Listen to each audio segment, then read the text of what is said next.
Good morning, students.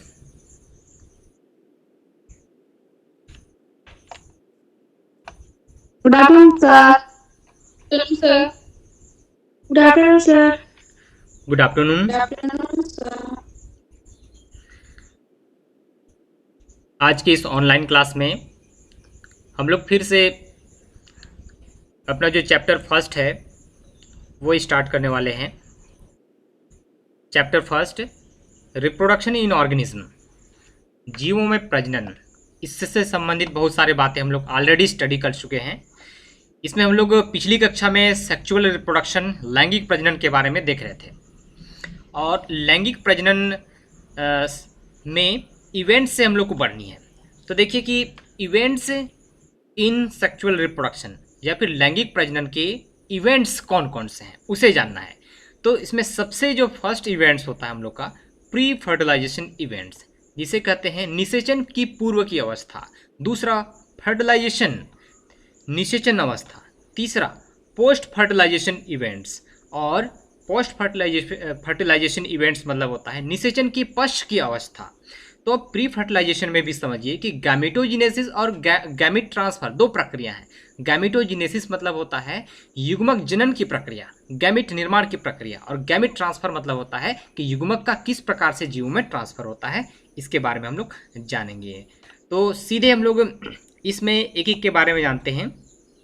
और जैसे कि मैंने बताया कि प्री फर्टिलाइजेशन जो अवस्था होती है इसमें जो है गैमिट का निर्माण होता है, गैमिट। और यह जो गैमिट होता है, मेल गैमिट व फीमेल गैमिट, और सभी को पता है मेल गैमिट जो है स्पर्म को कहा जाता है और फीमेल गैमिट ओम को कहा जाता है। इसी प्रकार से प्लांट के केस में भी जैसे कि दिख रहा है यहाँ पास, ये हम लोग का एंथर है। ये एंथर में बनने वाले जो पराग कण है जिसे पॉलन ग्रेन कहते हैं, ये पॉलन ग्रेन क्या होता है, ये अपना होता है कि मेल गैमेट्स होता है, जबकि फीमेल गैमेट्स ओव्यूल होता है।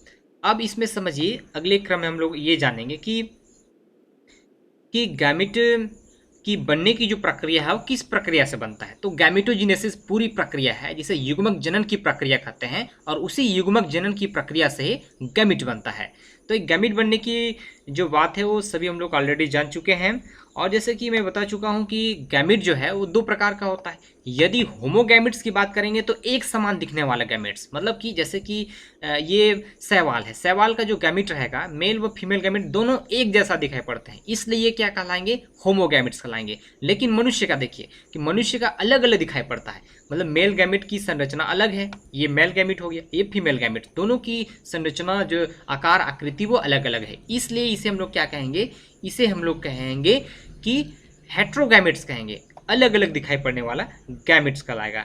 अब यहाँ पर हम लोग को एक चीज़ सबसे पहले यहाँ पर जानना है कि देखिए कि यहाँ पर जैसे प्री फर्टिलाइजेशन इवेंट्स में कि ये जो फर्टिलाइजेशन कहाँ होता है, सबसे पहले ये भी जान लें कि देखिए कोई भी जीव जब वृद्धि करता है, परिपक्व अवस्था को प्राप्त कर लेता है, और परिपक्व अवस्था मतलब कि वह अपने जुवेनाइल फेज को क्रॉस करता है। तो परिपक्व अवस्था के बाद, या फिर हम लोग ये कहें कि युवा है, तो होता क्या है कि सभी को पता है कि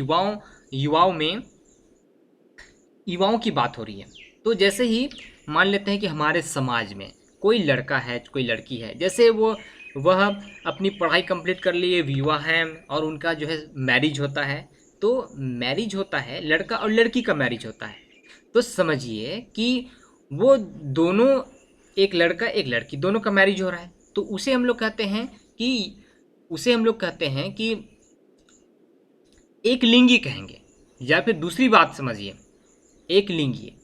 अब यहाँ पर दूसरा बात ये है कि यहाँ पर द्विलिंगी की भी बात होती है जिसे बाइसेक्चुअल कहते हैं। ये इसलिए यहाँ पर कहा गया कि सेक्सुअलिटी इन ऑर्गेनिज्म। तो बाइसेक्चुअल और यूनिसेक्चुअल क्या होता है ये मैं बताने का प्रयास कर रहा हूँ। देखिए बाइसेक्चुअल मतलब कि ऐसा प्राणी या फिर ऐसा पौधा जिसमें दोनों लिंग मौजूद हों, नर जनन अंग और मादा जनन अंग दोनों मौजूद हों, उसे हम लोग कहते हैं बाइसेक्चुअल एनिमल कहते हैं। और दूसरी बात यूनिसेक्चुअल एनिमल मतलब कि ऐसा प्राणी या फिर ऐसा पौधा जिसमें एक लिंग, एक सेक्स ऑर्गन मौजूद हो, उसे यूनिसेक्सुअल ऑर्गेनिज्म कहते हैं। तो यहाँ पर बाइसेक्सुअल कुछ प्लांट्स भी देखते हैं, जैसे कि मटर हो गया, ये मटर हो गया, आसपास में कितने सारे यहाँ पर अमरूद हो गया, ये सभी क्या है कि द्विलिंगी पौधा होते हैं और इन्हीं को कहा जाता है मोनोसियस प्लांट। इंपॉर्टेंट है मोनोसियस प्लांट। अब ये मोनोसियस प्लांट है तो मोनो मतलब कि एक होता है, किसी एक प्लांट में दोनों लिंग मौजूद हों तो वो मोनोसियस प्लांट कहलाएगा। इंपॉर्टेंट है, ये प्रश्न आया हुआ प्रश्न है, मोनोसियस प्लांट और डायोसियस प्लांट। तो दूसरी बात यहाँ पे समझिए कि डायोसियस क्या होता है। तो डायोसियस मतलब होता यही है कि ऐसा प्लांट जिसमें कि मेल रिप्रोडक्टिव ऑर्गन और फीमेल रिप्रोडक्टिव ऑर्गन वो अलग अलग में मौजूद हो, वो डायोसियस प्लांट कहलाता है। मतलब कि ये जो लिंग है दो अलग अलग में मौजूद हो, वो कहलाएगा डायोसियस प्लांट कहलाएगा। अब समझिए कि एक एनिमल के केस में बात करते हैं। ये बाइसेक्सुअल एक एनिमल है। ये देखिए, ये अपना एग्जाम्पल से समझते हैं कि एक शब्द है जो कि 2 नंबर में पूछता है, हर्मेफ्रोडाइट क्या होता है, हर्मेफ्रोडाइट या फिर बाइसेक्सुअल एनिमल की भी हम लोग बात करेंगे। तो एक ऐसा प्राणी का नाम बताएंगे हम, जैसे कि ये हो गया लीच है, एनिलिडा है, जिसे केचुआ कहते हैं। एक ऐसा प्राणी है, यह द्विलिंगी प्राणी है। मतलब कि द्विलिंगी मतलब क्या, हर्मेफ्रोडाइट एनिमल है। और इस हर्मेफ्रोडाइट में कि नर जनन अंग मतलब कि टेस्टिस, ये देखिए कि यहाँ पर दिखाई पड़ रहा है, और मादा जनन अंग जैसे कि ओवरी दिखाई पड़ रहा है। मतलब कि ओवरी से यहाँ पर एक बनेगा और टेस्टिस से यहाँ पर स्पर्म बनेगा। मतलब एक ही प्राणी जिसमें 2 प्रकार के अलग अलग गैमेट्स का फॉर्मेशन हो रहा हो, और दोनों गैमेट जब बनता है और बनने के पश्चात जो है जैसे मिलता है उसके बाद फर्टिलाइजेशन हो जाएगा, निषेचन हो जाएगा। तो निषेचन के बाद जो है इनके जो है संतान का या फिर इनके शिशु का जन्म होगा। ये इस प्रकार हम लोग को किसके बारे में जाननी है, बाइसेक्सुअल एनिमल या फिर हर्मेफ्रोडाइट के बारे में जाननी है। हर्मेफ्रोडाइट इंपॉर्टेंट है, इस बात को समझेंगे। अब जैसे कि यहाँ पर कॉकरोच की बात करेंगे तो कॉकरोच यूनिसेक्सुअल एनिमल होता है। और जैसे मोनोसियस प्लांट लिखा है, मतलब मोनोसियस प्लांट, ये कारा अपना क्या है, ये अपना जैसे कि यहाँ पर दिख रहा है मोनोसियस प्लांट सी नंबर में, ये कारा। तो देखिए ये कारा प्लांट पौधा ये मोनोसियस हैं लेकिन बाइसेक्सुअल एनिमल है। इस बात को समझ में आना है हम लोग को।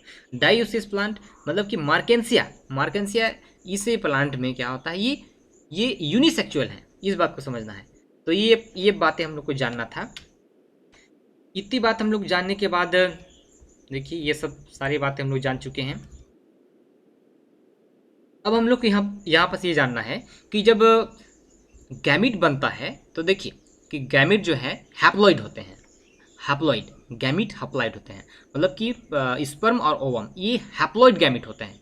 मीन्स क्रोमोसोम की संख्या मनुष्य में यदि 23 जोड़ा में क्रोमोसोम की संख्या है तो मनुष्य की जो गैमिट्स होगा, मतलब स्पर्म और ओवम दोनों की मैं बात कर रहा हूँ, उसमें गैमिट में जो क्रोमोसोम की संख्या वो हाफ हो जाती है, हैप्लॉइड हो जाती है। इस बात को ध्यान रखनी है। तो ये बात हम लोग ध्यान रख लिए। और जैसे कि समझिए कि और इस गैमिट बनने की जो प्रक्रिया में जो कोशिका विभाजन होती है, यहाँ पर कोशिका विभाजन अर्धसूत्री होती है या फिर म्यूसिस सेल डिवीजन होती है। तो म्यूसिस सेल डिवीजन होता है, ये बात भी हम लोग को यहाँ पर से जान लेनी है। अब समझिए कि यहाँ पर अगले क्रम हम लोग ये जानेंगे।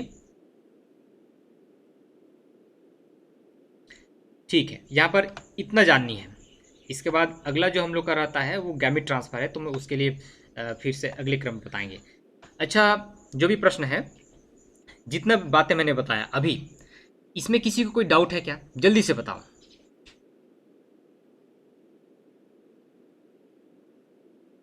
समझ में आ गया सभी को?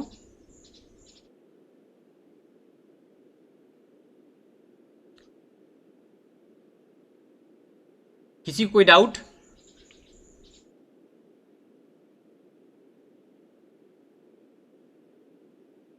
नहीं है? No sir. हाँ, तो रेस्पॉन्स दोगे तब ना। तुम लोग कुछ बोलते नहीं हो, फिर हमको कैसे पता चलेगा? कैसे? कुछ बोलना नहीं है? समझ में आ गया है ना सबको? Yes sir. हाँ, रेस्पॉन्स दिया करो। यदि हम कोई टॉपिक बता रहे हैं उस चीज़ को समझो, नोट करो। उसके अलावा जहाँ पर डाउट है वो प्रश्न करनी है अपने को, सभी को प्रश्न करना है। और जैसे प्रश्न पूछा जाता है तुरंत उसका रिप्लाई आना चाहिए कि समझ में आ रही है कि नहीं आ रही है। ठीक है? अभी मैं अगले बार कहूँ तो बताओगे ना? Yes sir. हाँ, यस सर। ठीक है।